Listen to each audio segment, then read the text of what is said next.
Hi, welcome to Ajspeaks. I'm AJ. Um, Thank you guys for stopping by again to listen to me continue to share my testimony. This is part 7 of my testimony about how good God is to me, and help you to recognize how good God is to you. As I was sitting here preparing myself and just getting ready, I was reading here in Isaiah 65. I'll read it to you. Isaiah 65, 1 through 7. This, to me, I guess to share with you how personal I take the scriptures. The Lord said, I revealed myself to those who did not ask for me. I was found by those who did not seek me, to a nation that did not call on my name. I said, here am I, here am I.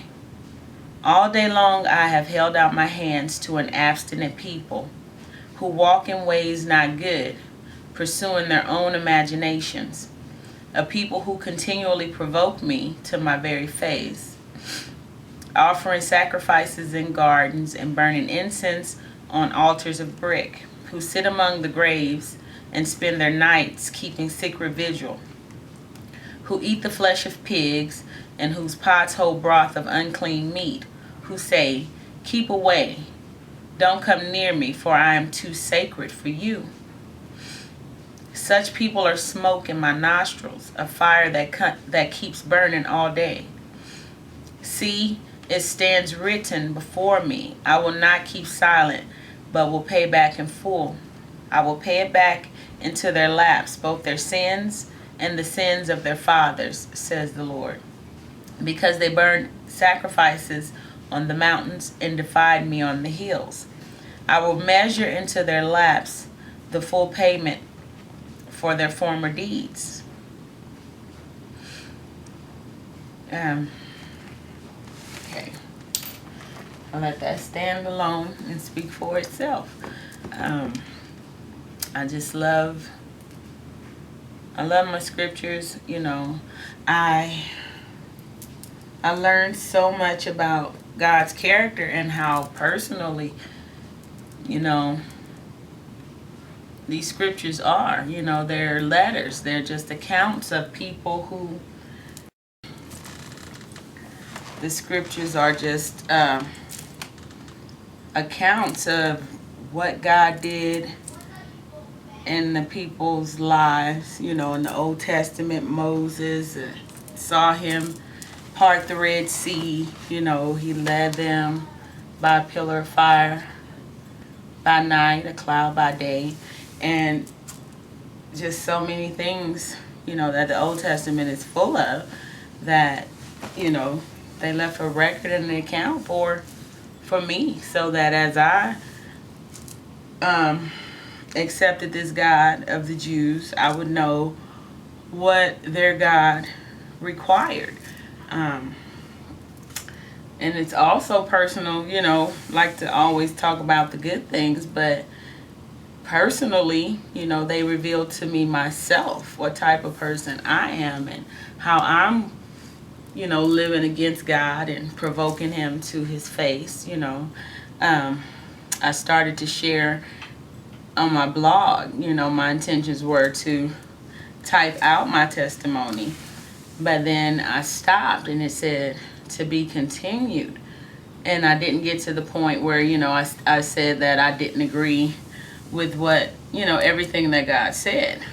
I didn't even know what God said. I didn't want to hear what God said, because when they always talk about abstinence, and I can remember as plain as the nose on my face when I was young, and I said, well, if abstinence is the only way, then God need to find another way. And that was provoking him to his face, and he poured that thing back into my lap, because like I said, now I'm a single mom with 5 children, and that's been a hard way for me to go. Um, but back to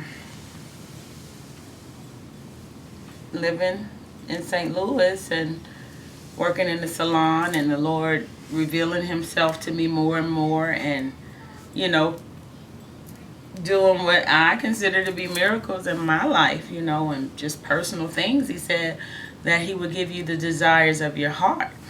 Well, when I moved back, I had to live with my mom, and I was there for maybe 6 months, and then I was able to find my own apartment. Well, I found the apartment that I thought was mine. That was it. You know, I don't need to look anymore. This is the one. You know, I'm going to pray for it, and that's my apartment, because nothing else was coming through, and that was the one I wanted. Well, after I went and interviewed, and, you know, there's always a list of people that's interviewing before you and after you. Well, when it came time to choose, the landlord called me and told me he was sorry, that he was going to give that place to somebody else. And I was crushed and a little confused and disappointed in God, because I felt like, you know, I really felt like he was telling me that that was my place.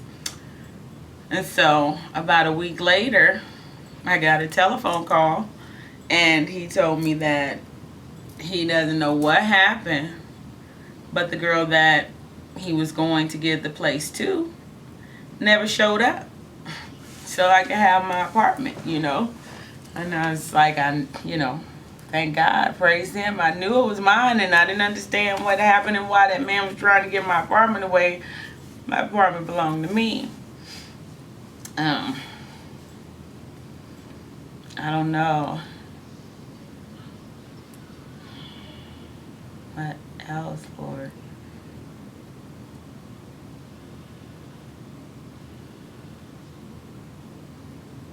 Let me see.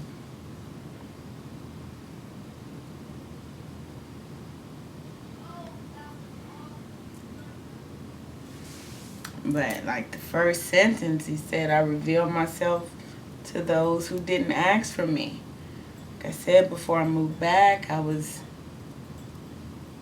sitting there wondering what the Lord was going to do after the birth of my daughter. When my check didn't come, you know, and I didn't, you know, I wasn't at the point where I felt like I needed to seek God. I didn't understand the things of church. And he revealed himself to me. And that's why I read the scriptures to see how much of it is really in line with the spirit, you know, that he's filled me with. And from front to back, it's the living word of God. And my desire is that everybody will get it for themselves, you know, just taste and see that the Lord is good. I'm humbled beyond measure, you know, when you're just moving around the house and your 7-year-old comes up to you and says, I need a Bible, you know. So today I went out and I bought that little boy his Bible, you know. So we'll see what the Lord does with that.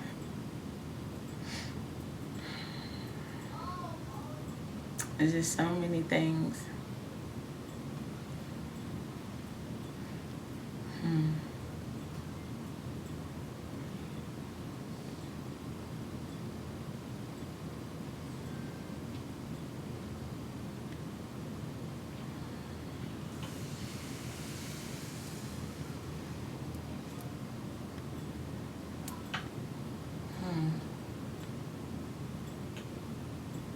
Oh, yesterday when I shared about my experience at the salon, when, you know, my pride was tested,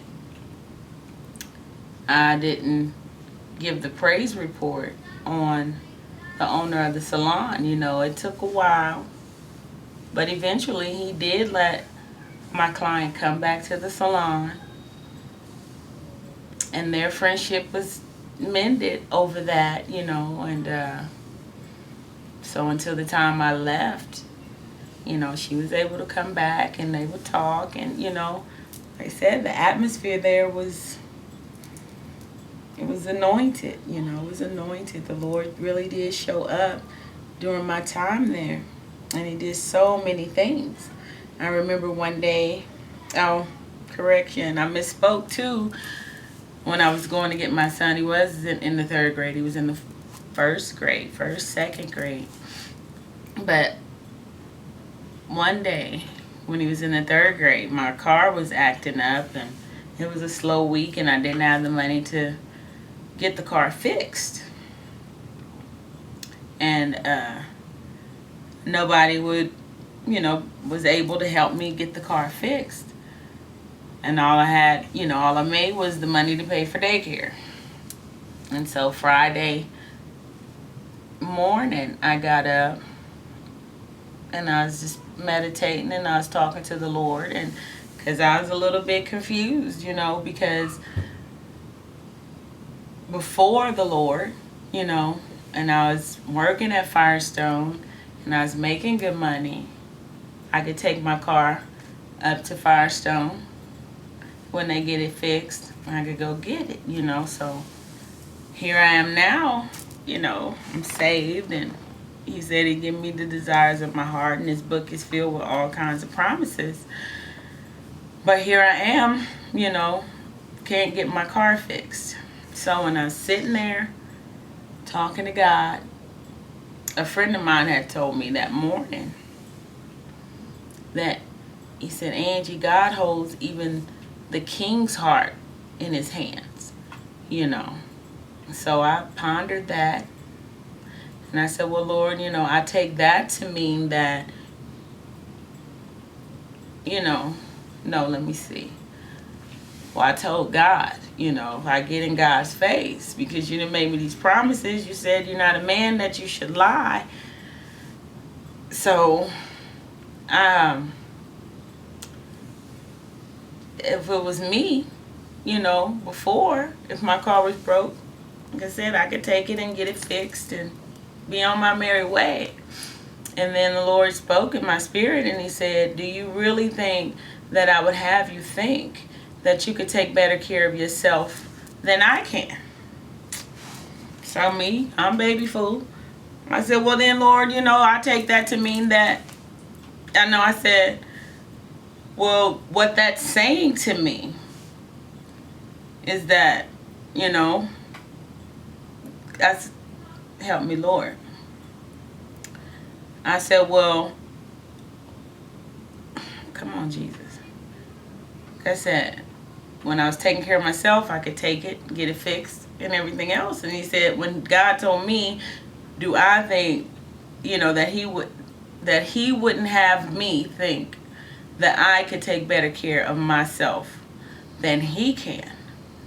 And so I said, well, Lord, what that's saying to me is that I can take my car to Firestone, and when they get it fixed, then you're going to make a way for me to get it out of the shop.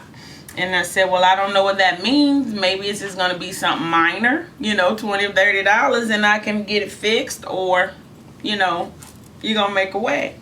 But I believe you telling me to take it to Firestone, so that's what I'm going to do. So when I got up, got ready to go to work, I drove the car to Firestone, and I gave the man the keys, and, they like to fix everything from the front to the back. And so I gave him the key, and I left walking, going up to the bus stop. And I said, well, God, if this is you, I'm going to believe you further. I'm going to believe that, my car is going to be fixed, that it's going to be paid in full, by the time I get off. And I'm walking. And since I'm walking by faith, I might as well add another request. I believe that you're going to have my car fixed, paid for, so that I can be at the school at 3:30 when my son get off, so I can pick my son up for myself, And as soon as I said that, the bus pulled right up, opened the door. I stepped on the bus and sat on down and rode to work. And I got to work. I was like, Lord, y'all, I just took my car to Firestone, believing God that he gonna have it fixed. I don't know what he gonna do, but maybe he gonna have today flooded with customers, and I'll make enough money to pay for the car when it gets fixed. Or like I said, or it's gonna be minor. I don't know what God gonna do, but I'm gonna sit here and I'm gonna wait. Well, for a Friday, I didn't have a customer. And I sat there, my mom kept calling for the details. Where's your car?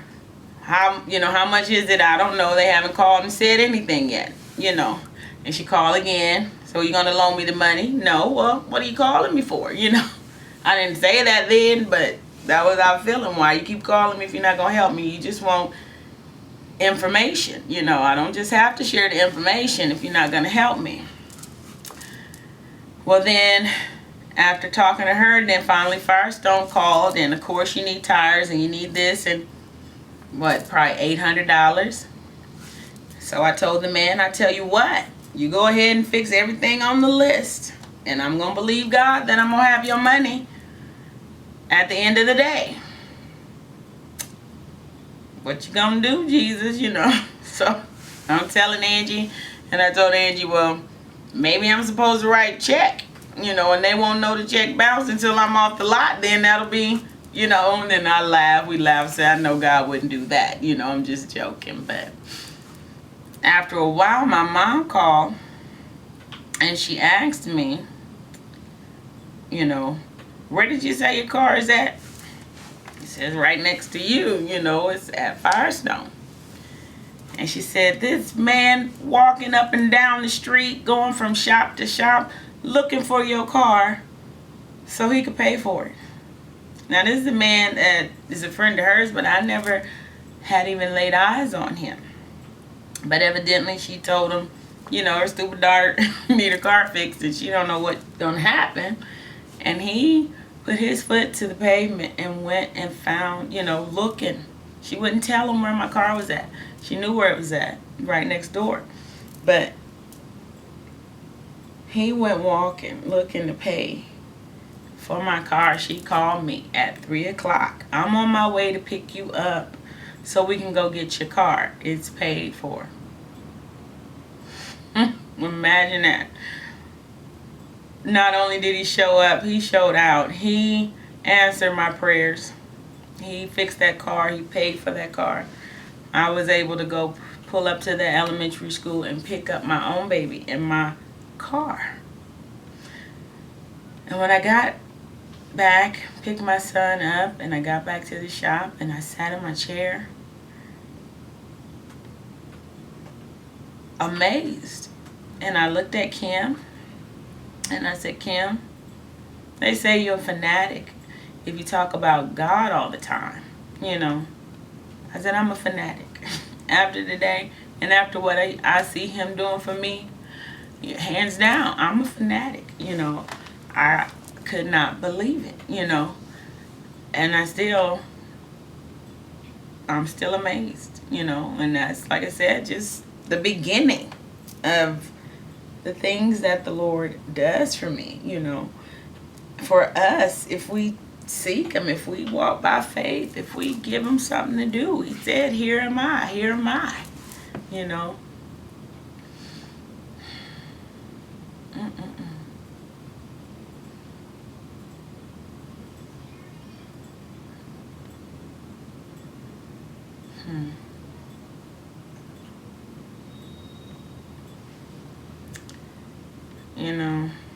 The scriptures say we wrestle not against flesh and blood, but against powers and principalities and rulers of this dark age,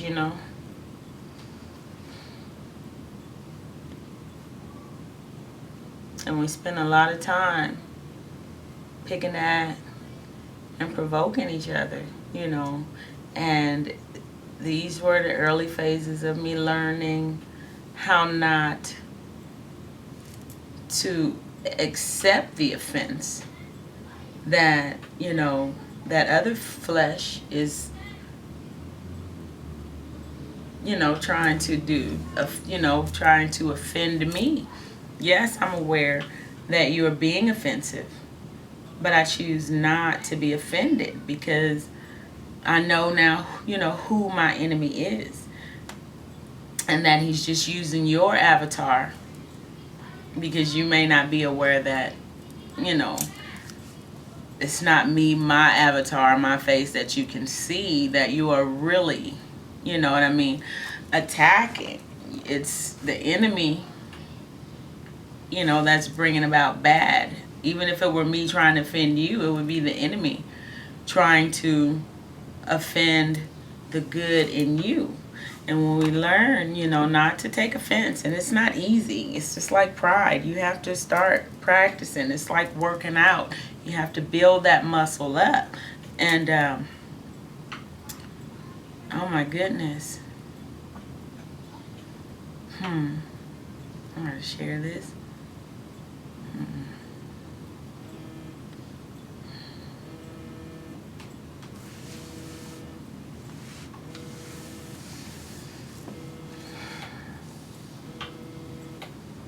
So many things. And I mean, just when you just don't take offense and you see it, then it enables you to go ahead and pray for that person that's trying to offend you. I always say, forgive them. They don't know no better.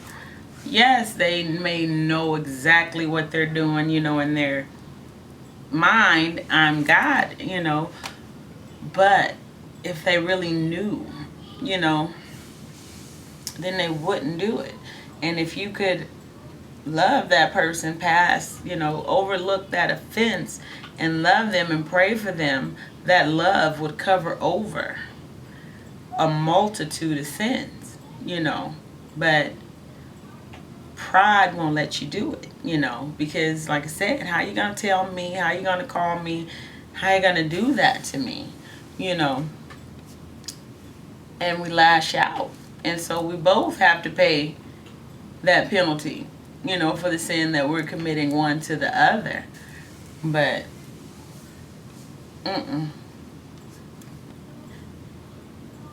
it's not worth it in the end. We already got so many sins that we've already committed that we need to be repenting from and getting set free from. So from this point on, if we stop heaping on, then life, it gets easier to walk through, Not that bad things, like I said, bad things come. The enemy is still lying and still trying to get as many on his side as he can. And his time is short. So he's getting them, as many as he can, our babies. He's coming after them, coming for them. Because, it's illegal to talk to them, in certain arenas. It's illegal to say the name of Jesus and from the news in your own house, in your own Bible study, So he is at work, and he wants our souls, to live in torment forever. But that's not the will of the Father. Not his will, I used to could relate to people who feel like, I don't want to serve a God who would, send somebody to hell.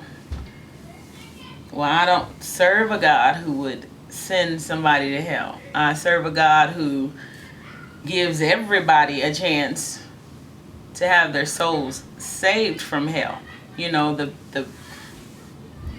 penalty of sin is death, and eternal death is what choosing to, reject God and go our own way. So it's our choice. It's not God's doing. Like he said, here am I, here am I. The more I read the Old Testament, it blew my mind in those early years to realize how tender-hearted God is.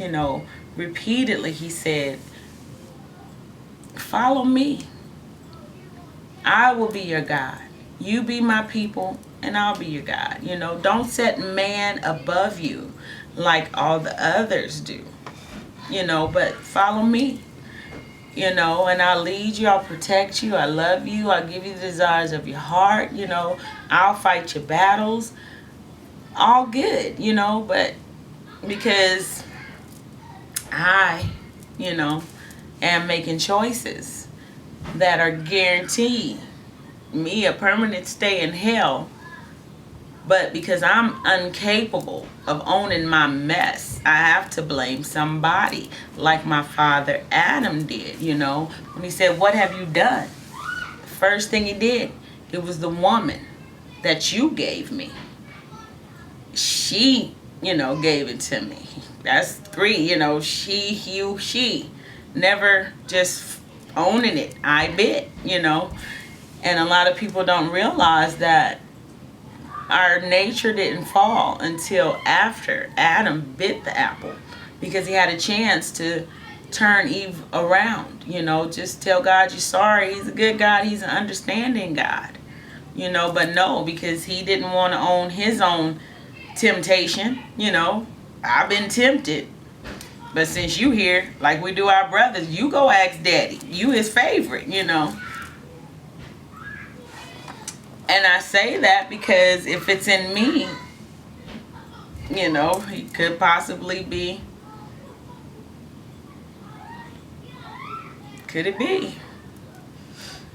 Well, my boys up there wrestling around, and I'm okay with that because they've done a good job at trying to keep it down. And if you know anything about them, it's not the easiest thing for them to do. So, I don't know.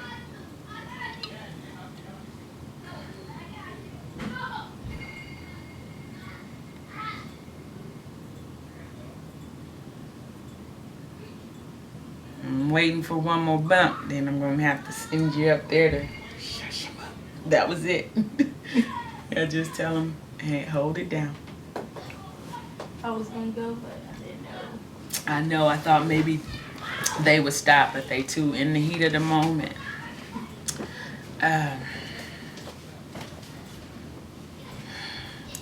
Lord.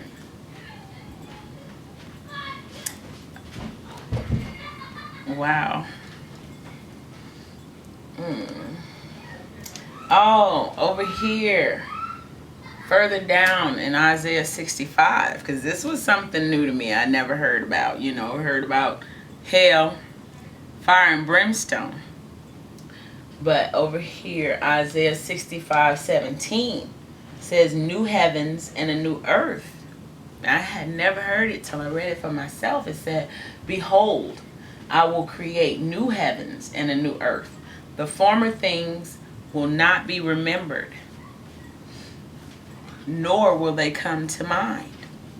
And that speaks back to my point of when God put paradise here, none of this was here, But now since it's here and we've learned to till the land and we've learned to make fancy, because he said the land will provide for you thorns and thistles, but we've made them look good, we got it all, pleasing to the eye, but it's not, was never his original plan. And so when time runs out, because the enemy been moving around here touching stuff, it's tainted. So he's going to burn all this up. And he's going to create for us a new heaven and a new earth. He'll wipe every tear from our eyes. There will be no more crying there. We'll eat there. We'll learn. It'll be, what it's supposed to be. We get our glorified bodies, and we'll walk with Jesus, when Jesus comes back. What, a lot of people don't know either is that he's going to rule and reign in this earth, before the new heaven, before the new earth. He's coming here to rule and reign, and he's preparing his people to help govern and, be his people. So all I'm saying I like to see you there, And even if you do get left behind, because it's a lot of mixed messages out there, a lot of confusion, Even if you find yourself going through the tribulation, just in case, could it be the rapture occurs, And some of us go, and you got to go through that. Accept him then. You won't get raptured out of it. You got to go through what you got to go through. But, just in case you want to cling on to this world a little bit longer, provoke God a little bit more, just remember that Jesus is the truth, the light, He's the way. He is the way to live this life in this earth according to all this information in this book. It is to teach us how to allow God to break up the fallow ground in our hearts. Teach us how to be. Teach us how to be walking, talking vessels of love in spite of, He died for those who crucified Him. And He said, forgive them, for they know not what they do, And if the devil had known who Jesus was and what, that He was Messiah, He would not have crucified Him. Because had He not crucified Him, He would not have fulfilled the prophecies. And my sins wouldn't be forgiven, So, read it. It's so simple. If I wrote you a letter, you would not need to go to school for somebody to teach you how to read my letter, a personal letter to you, letting you know how I feel about you. That's all these are.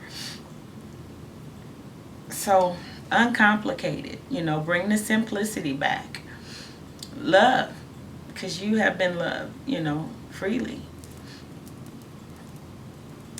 I'm going to let it go at that, because I feel like I'm laboring a little, I gotta get a couple of glitches in my matrix, but that just lets me know when the devil starts messing, here comes my blessing. So you guys have a good evening. Thank you for stopping by. Ajspeaks. AJ, I love you. Good night.